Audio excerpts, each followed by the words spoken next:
시간 우리에게 주시는 하나님의 말씀 같이 함께 보겠습니다. 고린도전서 15장 3절부터 8절까지의 말씀입니다.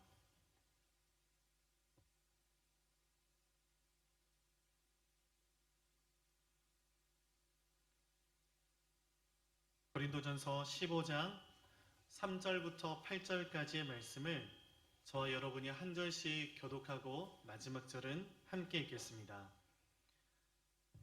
내가 받은 것을 먼저 너희에게 전하였노니 이는 성경대로 그리스도께서 우리 죄를 위하여 죽으시고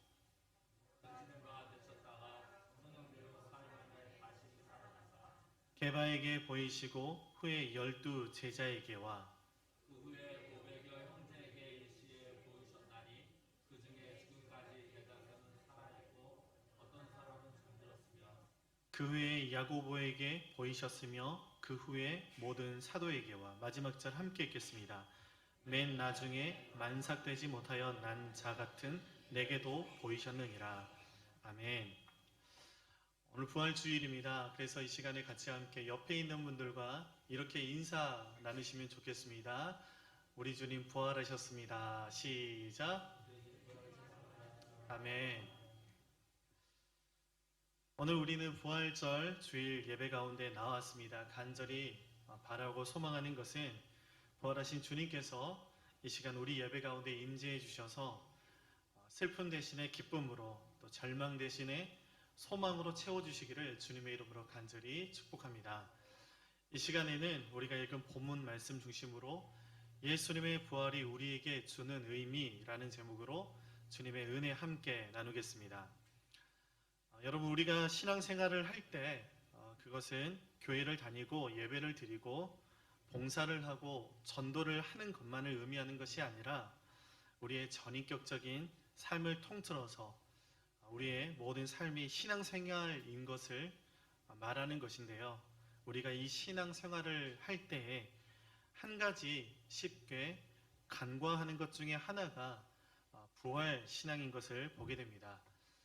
예수님의 부활에 대해 평소엔 그렇게 깊게 생각하지 않고 살다가 1년에 한 번씩 돌아오는 부활절이 되어서야 깊게 생각하고 넘어가는 시기에 이 부활 신앙이 지극히 종교적인 요소로만 여겨지는 세대 가운데 우리는 살아가고 있다라는 것입니다. 우리의 신앙에서 가장 기본적인 것, 우리의 신앙에 가장 근본적인 힘을 주는 것이 바로 이 부활 신앙입니다. 다시 말하면 우리의 신앙에서 가장 중요한 것이 예수님의 부활을 믿는 이 부활 신앙이다라는 것입니다. 그래서 성경은 이렇게 말씀하고 있습니다. 고린도전서 15장 17절부터 19절까지의 말씀 세 번역 성경으로 함께 읽어보겠습니다. 그리스도께서 살아나지 않으셨다면 여러분의 믿음은 헛된 것이 되고 여러분은 아직도 죄 가운데 있을 것입니다. 그리고 그리스도 안에서 잠든 사람들도 멸망했을 것입니다. 그리스도 안에서 우리가 바라는 것이 이 세상에만 해당되는 것이라면 우리는 모든 사람 가운데서 가장 불쌍한 사람일 것입니다. 예수님의 부활이 없다라고 한다면 우리의 믿음은 헛것이 되는 것이고 우리는 여전히 죄 가운데 있게 되는 것이고 세상에서 가장 불쌍한 사람들, 가장 비참한 사람들이 되고 만다라는 것입니다. 그렇지만 예수님이 부활하셨다는 것은 분명한 역사적인 사실인 것이고 우리는 그 예수님의 부활을 믿습니다. 그러니 여러분, 우리의 삶은 헛된 삶이 아닌 것이고 우리는 불쌍히 여김을 받는 것이 아니라 담대하게 걸어갈 수 있는 삶을 살아갈 수가 있다라는 것입니다. 여러분, 이 부활신앙이 이렇게 중요한데 문제는 우리 신앙생활의 관심에서 이 부활신앙이 많이 사라지고 있는 것을 보게 되고 우리는 부활을 멀게 생각하는 경향이 있지는 않은가라는 생각을 해보게 됩니다. 그 주님의 부활 사건이 가깝게 느껴지기 시작한 때는 이 마르다와 마리아처럼 사랑하는 사람이 깊은 병에 걸려서 그 사람을 잃을 것 같다라는 생각이 들 때나 나인성 과부가 그랬던 것처럼 사랑하는 사람을 잃고 나서야 비로소 우리는 주님의 부활을 생각하게 되고 부활이 간절해지기 시작하고 그 주님의 부활이 비로소 실제가 되는 것들을 우리는 보게 된다라는 것입니다. 여러분, 그렇지만 성경은 우리가 어느 때든지 그 주님의 부활을 기억해야만 한다라고 말씀하고 있습니다. 오늘 본 말씀을 보십시오. 우리 죄를 위해서 십자가를 지시고 죽으시고 사흘 만에 무덤에서 다시 살아나신 부활하신 주님께서 이 베드로를 비롯해서 제자들에게 그리고 바울에게 보이셨다라고 말씀하고 있는 것을 우리는 보게 됩니다. 여러분은 오늘 말씀을 통해서 알게 되는 주님은 어떤 분이십니까? 주님은 우리를 찾아오시는 주님이시다라는 것입니다. 우리의 첫 만남도 그랬습니다. 우리가 주님을 찾은 것이 아니라 주님께서 우리를 찾아내셨고 부활하신 후에도 먼저 우리를 찾으셨습니다. 실패해서 좌절 가운데 있는 우리를 그리고 두려움 가운데 떨고 있는 우리를 주님께서 찾아와 주셨다라는 것입니다. 전에도 제가 소개한 적이 있지만 데이비드 플랜 목사님이 쓴 레디컬이라는 책에 실린 내용입니다. 오늘은 좀 그렇게 그 책의 내용을 그대로 좀 읽어드리면 좋을 것 같아서 짧게 제가 읽어드리도록 하겠습니다. 한 번은 인도네시아에 있는 어느 불교 사원을 방문하게 되었다. 경내에 앉아 날마다 열리는 종교 의례로 앞마당에 수많은 인파가 북적거렸다. 우연히 현지의 불교 지도자 그리고 무슬림 공동체 리더와 이야기를 나누게 되었다. 모든 종교는 근본적으로 비슷하며 표면적인 차이가 있을 따름이라는 것이 두 사람의 견해였다. 열띤 토론을 벌이는 것을 잠자코 지켜보았다. 이윽고 나의 의견을 묻기에 나는 이렇게 되물었다.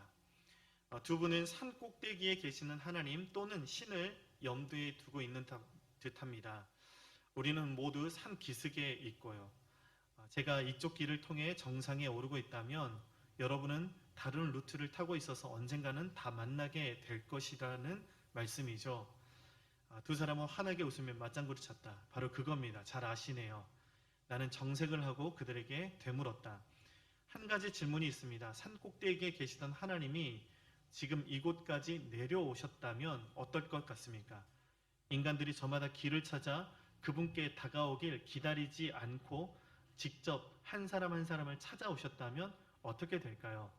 둘은 잠시 생각하더니 입을 모아 대답했다. 정말 멋질 것 같아요. 그때 기회를 놓치지 않고 말했다. 그렇게 하신 예수님을 소개해 드리겠습니다. 이것이 복음이다. 여러분, 이 글은 복음을 아주 짧고 명확하게 설명해 주고 있습니다. 무슨 말씀입니까? 예수님께서 하늘 보좌를 버리시고 우리 한 사람 한 사람 만나주기 위해서 이 땅 가운데 내려오셨다라는 것입니다. 그리고 오늘 본 말씀을 보면 예수님은 또다시 부활하신 이후에도 한 사람 한 사람을 만나주시기 위해 찾고 계신다라고 기록하고 있는 것을 우리는 보게 됩니다. 여러분, 그래서 신앙은 우리의 노력이 아닌 것이고 주님의 열심인 것이고 하나님의 은혜이다 라는 것입니다. 여러분, 부활하신 예수님께서 한 사람 한 사람을 찾아오셨습니다. 당신의 부활한 모습을 보이시며 여러분 만나 주셨다라는 것은 무엇을 의미하는 것일까요? 가장 영광스러운 순간에 예수님께서는 사랑하는 사람들을 찾으셨다라는 것입니다. 여러분은 어떻습니까?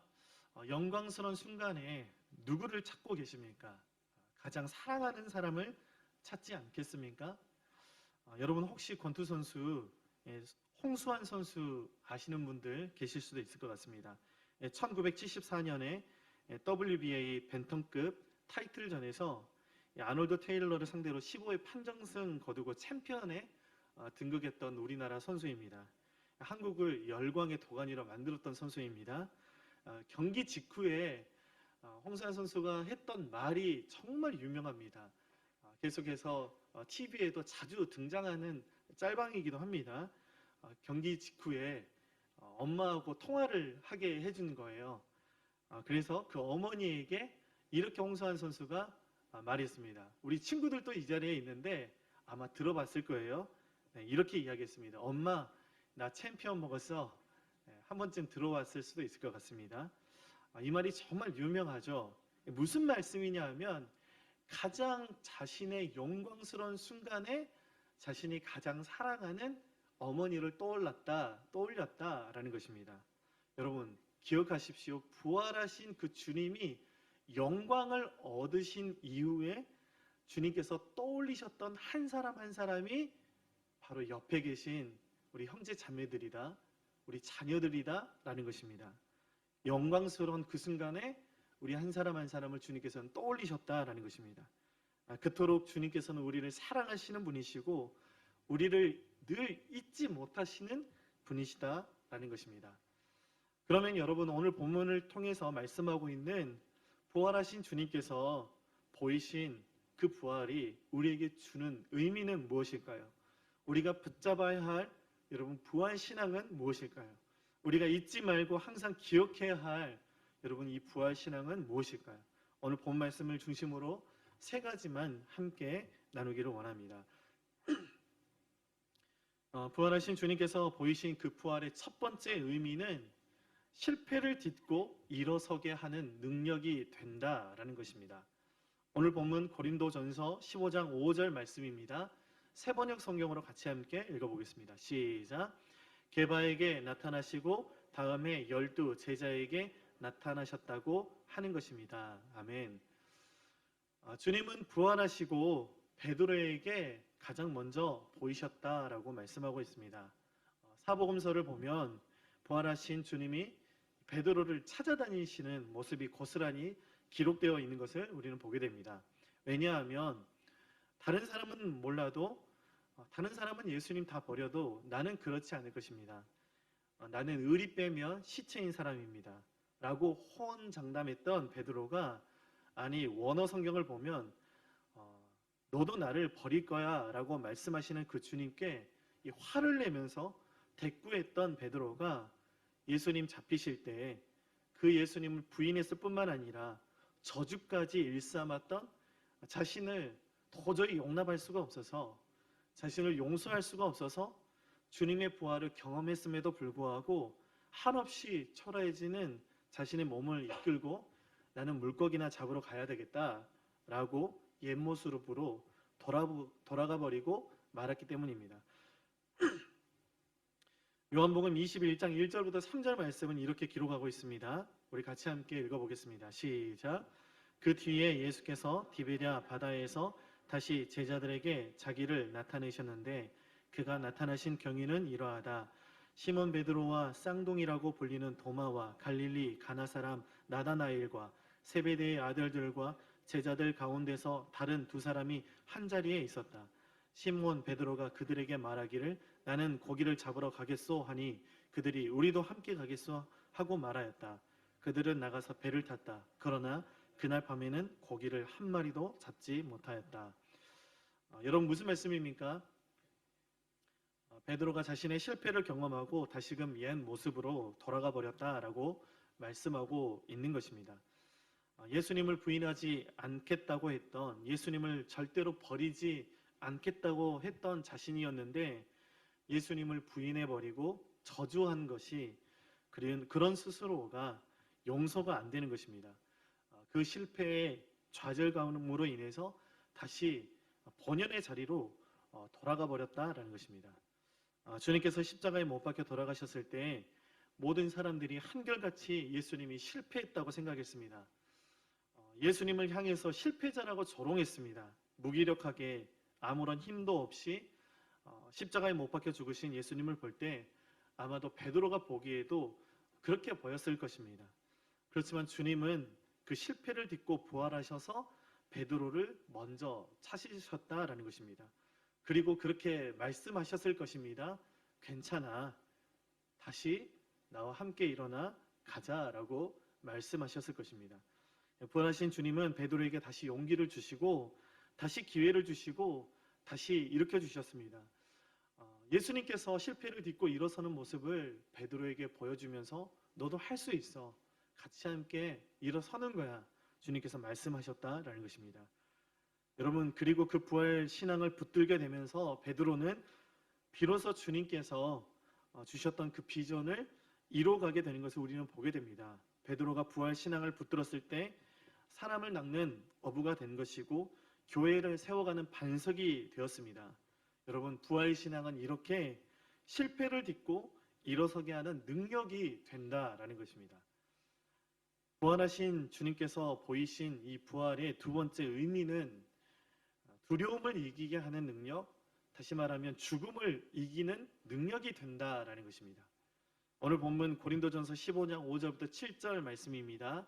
우리 다시 한번 세 번역으로 읽어보겠습니다. 시작. 게바에게 나타나시고 다음에 12 제자에게 나타나셨다고 하는 것입니다.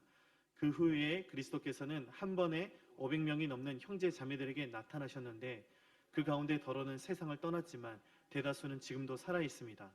다음에 야고보에게 나타나시고 그 다음에 모든 사도들에게 나타나셨습니다. 아멘. 여러분, 부활하신 주님은 베드로에게 나타나시고 그 다음에 제자들과 성도들에게 예수님 당신을 나타내 보이셨습니다. 여러분, 그 사실이 우리에게 주는 의미가 무엇입니까? 여러분, 그 의미를 우리가 알기 위해서는 예수님께서 십자가에 못 박히셨을 때, 죽으셨을 때 제자들이 어떠했는지를 우리는 살펴봐야 됩니다. 요한복음 20장 19절부터 20절까지의 말씀을 보면 이렇게 기록하고 있습니다. 그날 곧 주간의 첫날 저녁에 제자들은 유대 사람들이 무서워서 문을 모두 닫아 걸고 있었다. 그때 예수께서 와서 그들 가운데로 들어서셔서 너희에게 평화가 있기를 하고 인사말을 하셨다. 이 말씀을 하시고 나서 두 손과 옆구리를 그들에게 보여주셨다. 제자들은 주님을 보고 기뻐하였다. 예수님이 죽으신 것을 목격한 제자들의 상황과 환경은 어떠했습니까? 두려움에 떨고 있었습니다. 언제라도 예수님을 죽인 유대인들과 종교 지도자들이 자신들을 덮칠지 모르는 그런 상황과 환경 가운데 있었습니다. 무서워서 문을 모두 걸어 잠가놓고 숨어 있었습니다. 그때 죽음의 권세를 이기시고 부활하신 주님께서 제자들을 찾아내셔서 그들 가운데 오셔서 두려워하지 말아라, 평안해라 라고 말씀하셨습니다. 그때 제자들에게 기쁨이 임하게 되었다라고 성경은 기록하고 있습니다. 죽음을 이기시고 부활하신 주님을 만난 제자들이, 그 부활 신앙을 붙들었던 제자들이 앞으로 어떻게 되었는지 성경은 계속해서 우리에게 가르쳐주고 있습니다. 그 이후에 제자들은요, 더 이상 죽음을 두려워하지 않게 되었습니다. 모두 한결같이 주님의 복음 전하다가 목숨을 내놓았습니다. 목숨을 잃은 것이 아니라 스스로 목숨을 내놓았다라는 표현이 더 정확할 것 같습니다. 그렇게 부활의 소망만을 가지고 살았던 사람들이 또 있습니다. 바로 초대교회 성도들이 그랬습니다. 제자들과 마찬가지로 초대교회 성도들이 역시 핍박과 박해 가운데 살아야 했고, 또 항상 죽음의 두려움 가운데 살아야만 했습니다. 로마의 핍박을 피해서 폭군의 그 위험을 피해서 지하 카타콤에 숨어들어서 이 고통 속에서 부활의 빛을 마음에 품고 살았던 이들도 있었습니다. 그런데 그 카타콤 공동체의 한 아이와 엄마가 군인들에게 붙잡히게 되었다라는 일화가 있습니다. 무서워서 눈물을 흘리면서 두려움에 떨고 있던 그 아이에게 엄마가 안아주면서 이렇게 말했다라는 것입니다. 조금만 참으면 돼. 조금만 참으면 우리는 더 좋은 곳에 가게 되는 거야. 그렇게 아이와 엄마는 믿음을 버리지 않았고 죽음을 선택하게 되었다라고 합니다. 그런데 이런 사람들이 당시에 한둘이었겠습니까? 수많은 성도들이 믿음 버리지 않고 천국을 소망하고 부활 신앙을 품고 기꺼이 죽음을 선택했다라는 것입니다. 여러분, 이러한 역사적인 사실을 바탕으로 지어진 찬양이 있습니다. 벌써 20년도 더 된 찬양인데 나는 어린 양을 따르리 라는 찬양입니다. 참 좋아했던 찬양이고 많이 불렀던 찬양인데요. 제가 가사를 조금만 읽어드리면 이렇습니다. 나는 들었네 옛 성도들 폭군 앞에 끌려간 그 이야기. 주의 이름을 부인하면 살려주리라 약속했지만 모든 성도들 죽음 택했네. 하나님 아들 부인치 않고 지금도 그들 목소리 천사 노래처럼 나 들을 수 있네. 나는 어린 양을 따르리 온 힘 다해 온 맘 다해 그의 명령에 순종하리. 나는 어린 양을 따르리. 아멘. 여러분, 우리에게도 그 믿음이 있습니까? 그 신앙이 있습니까? 주님의 부활은 죽음을 이길 수 있다라고 하는 그 믿음을 믿으면 우리는 어떤 어려움과 어떤 힘든 상황이 와도 이겨낼 수 있고 그 신앙이 우리를 살게 해준다라는 것입니다. 여러분, 죽음도 극복할 수 있는데 무엇이 두렵겠습니까? 그렇지만 반대로 그 죽음을 두려워할 때, 이 세상에서 많은 어려움 속에서 두려움을 갖고 있을 때 그렇다라고 한다면 여러분 아셔야 됩니다. 그것은 내 안에 주님의 부활 신앙이 없기 때문이라고 하는 것을 우리는 알아야 된다라는 것입니다. 오늘 본 말씀은 죽음에서 다시 부활하신 예수 그리스도를 믿는 그 믿음이 어렵고 힘든 환경 속에서도, 죽음 것 같은 상황 속에서도 살아갈 능력이 되는 것이고, 성도들에게는 유일하고도 영원한 소망을 준다라는 것을 말씀하고 있습니다. 부활하신 주님께서 보이신 그 부활의 세 번째 의미는 약함을 강함으로 바꾸시는 능력이 된다라는 것입니다. 오늘 본 말씀 고린도전서 15장 8절 말씀 세 번역으로 함께 읽어보겠습니다. 시작. 그런데 맨 나중에 다리 차지 못하여 난자와 같은 나에게도 나타나셨습니다.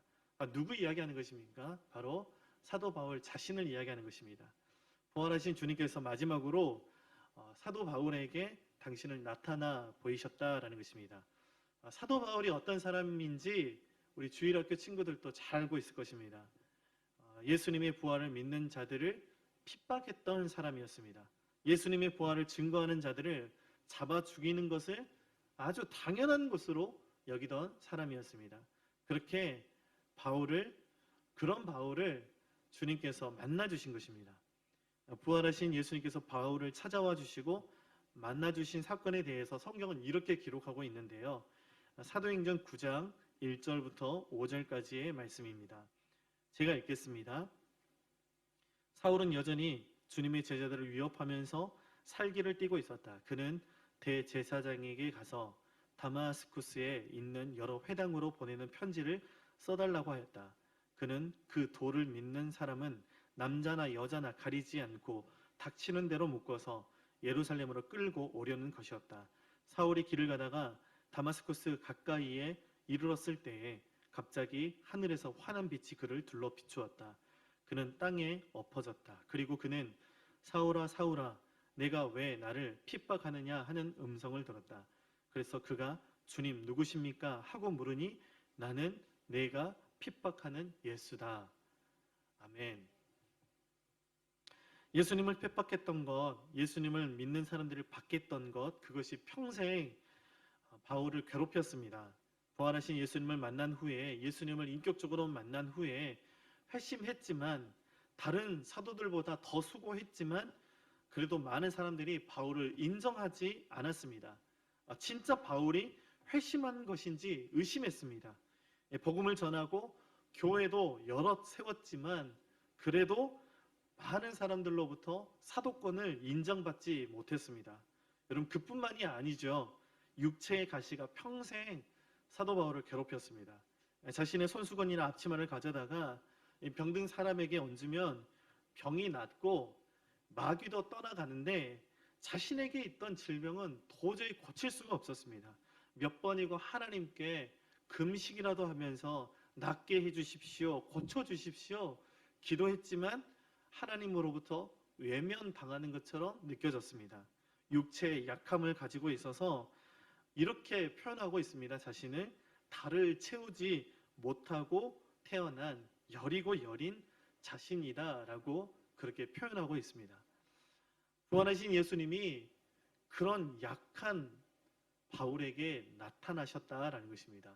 여러분, 이 말씀을 통해서 성경은 우리에게 무엇을 가르쳐주고 있습니까? 바울이 부활신앙을 붙들었을 때 자신의 연약함이 더 이상 문제가 되지 않게 되었다라는 것입니다. 약함이 주님의 사랑에서 자신을 결코 끊을 수 없다라는 것입니다. 그 약함이 오히려 주님을 더욱더 붙들게 해주었고 오히려 주님을 더욱더 사랑하게 해주는 연결고리가 되었다라는 것입니다. 그래서 오히려 사도 바울은 그렇게 고백합니다. 나의 약함이 오히려 강함이라 라고 고백하고 있는 것입니다.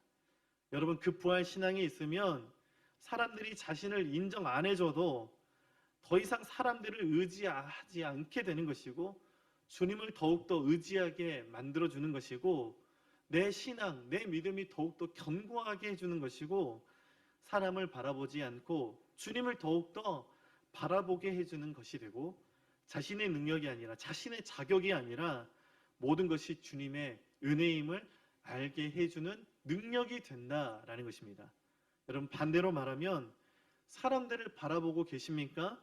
내 힘, 내 자격, 내 됨됨이 보고 있고 나에게 집중하고 있다면 왜 그런 것입니까?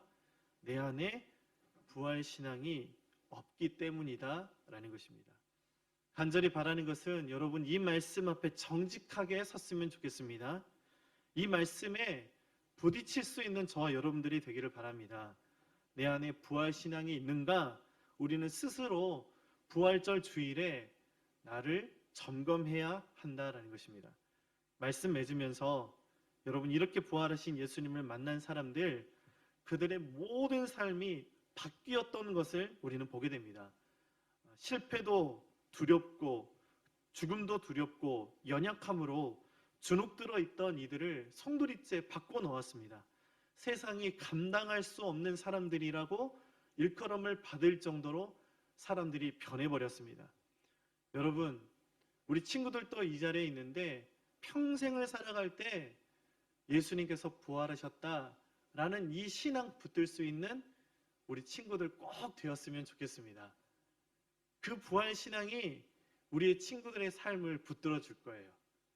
그 부활 신앙이 우리 친구들의 삶을 이끌어 줄 거예요. 살아가다 보면 실패할 수 있을 거예요. 넘어질 수 있을 거예요.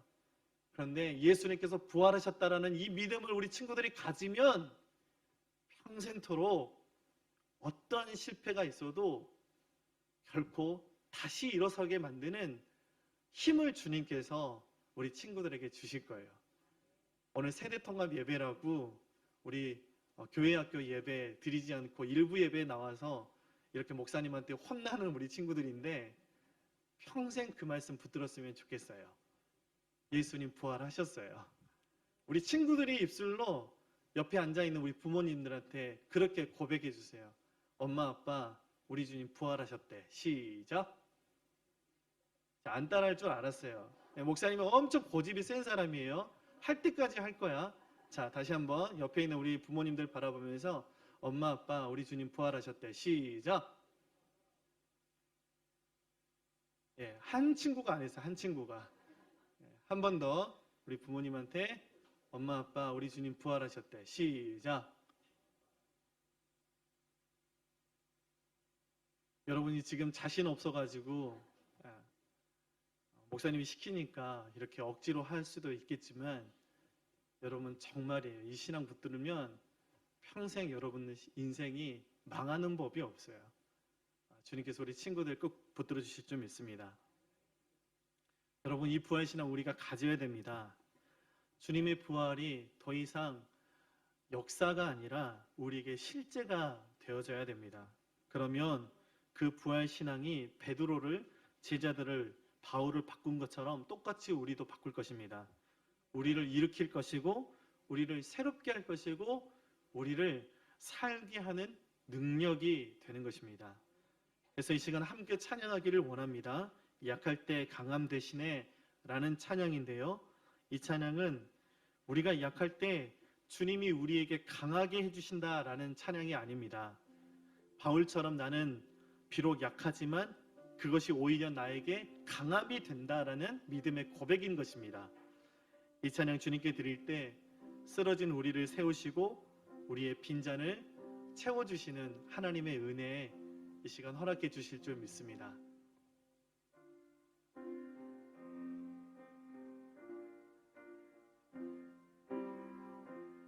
약할 때 강함 대신에, 약할 때 강함 대신에 나의 보배가 되신 주 나의 모든 것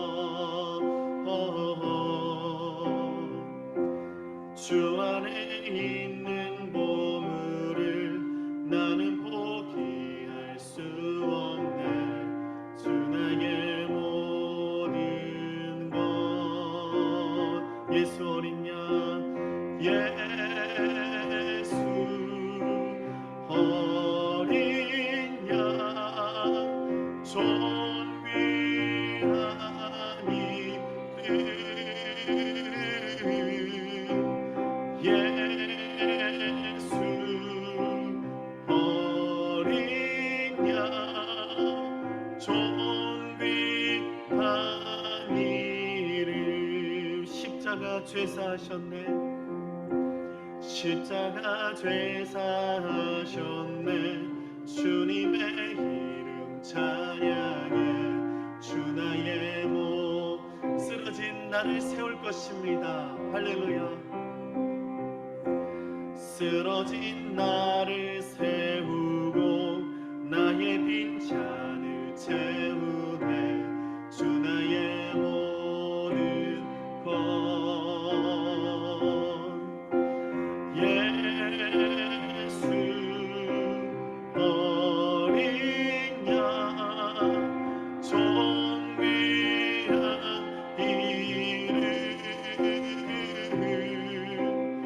이름 예수 어린 양 존귀한 이름. 우리 말씀 생각하면서 함께 합심으로 기도하겠습니다. 주님, 우리 안에 주님의 그 부활하신 사건, 그 부활 신앙이 있게 하여 주시옵소서. 그 주님의 부활하신 사건이 우리에게 실제가 되어지게 하여 주시옵소서. 그래서 우리의 실패를 딛고 일어설 수 있는 힘을 허락해 주시고, 그래서 죽음을 두려워하지 않는 믿음을 우리에게 허락해 주시고, 약할 때에도 그렇지만 나는 주님으로 인하여서 강합니다 라고 선포할 수 있는 우리 모두가 되게 하여 주시옵소서. 이 시간 부활하신 주님을 바라보며 우리 합심으로 기도하며 나가겠습니다. 하나님 아버지, 은혜와 사랑 감사합니다.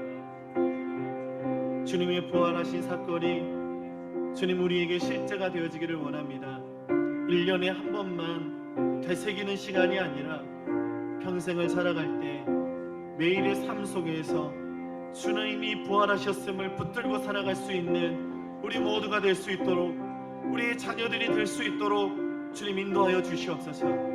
하나님, 실패했습니까? 그때 부활신앙 붙들고 다시 일어서게 하여 주시옵소서. 죽음이 두렵습니까? 하나님, 천국 소망을 가지고 죽음을 두려워하지 않는 우리 모두가 되게 하여 주시옵소서. 어떠한 힘든 상황과 환경도 역경도 이겨낼 수 있는, 버틸 수 있는 우리가 되게 하여 주시옵소서. 하나님, 약할 때에도 내 약함 바라보지 않게 해주시고, 약할 때에도 나는 주님으로 인하여서 강합니다 말할 수 있는 우리가 되게 하여 주시옵소서. 선포할 수 있는 우리가 되게 하여 주시옵소서. 하나님, 그 부활신앙 붙들고 우리가 살아갈 수 있도록 부활하신 주님, 이 시간 우리를 품에 안아주시고 다시 한번 그 부활신앙이 우리 심령 가운데 흘러넘칠 수 있도록 이 시간 역사하여 주시옵소서. 하나님 아버지, 주님의 부활하심을 감사합니다. 그 주님의 부활하심을 우리가 바라봅니다. 간절히 기도하는 것은 그 주님의 부활하심이 우리에게 실제가 되어지게 하여 주시옵소서. 실패를 딛고 일어서는 능력이 되게 해주시고, 두려움을 이기는 능력이 되게 해주시고, 어떠한 상황과 환경 가운데에서도 주님 바라보며 다시 설 수 있는 우리 모두가 될 수 있도록 주님 이 시간 위로하여 주시옵소서. 기도하는 것은 주님, 약합니까? 연약하여 넘어져 있습니까? 그 순간에도 나는 주님으로 인하여서 강합니다 라고 선포할 수 있는 우리 모두가 되게 하여 주시옵소서. 더 이상 내 힘 의지하지 않고, 상황과 환경 바라보지 않고, 사람들도 바라보지 않고 주님만 바라볼 수 있는 우리 모두가 되게 하여 주시옵소서. 일주일을, 1년을, 평생을 이 부활신앙 붙들고 살아갈 수 있도록 주님 인도하여 주시옵소서. 함께하여 주시옵소서. 감사드리며 예수 귀하신 이름으로 기도드립니다. 아멘.